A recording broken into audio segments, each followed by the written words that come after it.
Alors, dans cette capsule, nous allons voir une simulation concernant les ondes stationnaires. C'est un sujet qu'on a déjà abordé dans des capsules précédentes, mais la simulation va nous permettre de bien visualiser ce qui se passe dans le cas de ce type de mouvement. Donc, on se rappelle que les ondes stationnaires proviennent d'une onde sinusoïdale progressive qui se déplace dans un sens, que l'on additionne avec une onde sinusoïdale progressive qui s'en vient dans l'autre direction. On peut obtenir ce genre de phénomène quand une onde, par exemple, se déplace sur une corde, arrive à une extrémité et revient en sens inverse, et les deux ondes vont se superposer et vont faire apparaître ce qu'on appelle des ondes stationnaires.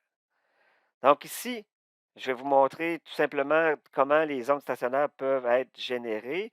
Je vais commencer par vous montrer une onde sinusoïdale progressive qui va se déplacer vers la droite, comme ça ici. Je vais venir superposer une onde sinusoïdale progressive qui va se déplacer vers la gauche. Et finalement, la somme des deux ondes va nous donner notre onde stationnaire, qui va être la courbe en vert ici. Voyez-vous? Donc la somme des deux courbes en trétillé nous donne l'onde stationnaire quand je fais la somme point par point des deux. Donc, on voit que l'amplitude de cette onde stationnaire-là va être égale à deux fois l'amplitude des ondes que j'avais au départ, donc des deux ondes sinusoïdales progressives que l'on avait. Donc, je peux enlever les deux premières. Donc, on voit vraiment notre onde qui s'est formée. Qu'est-ce qu'on constate? C'est ce qu'on avait déjà parlé. Il y a des endroits où les points ne bougent pas. On appelle ça des nœuds ici. Donc, on voit les différents nœuds à certains endroits. Et on voit que la distance entre deux nœuds correspond à une demi-longueur d'onde. On a aussi des endroits où on a des ventres, ici, où il y a beaucoup d'amplitude de mouvement. Et là, dépendamment de la vitesse à laquelle les ondes vont se propager, voyez-vous, je peux aller plus lentement. Mon onde stationnaire va se déplacer aussi de façon plus lente.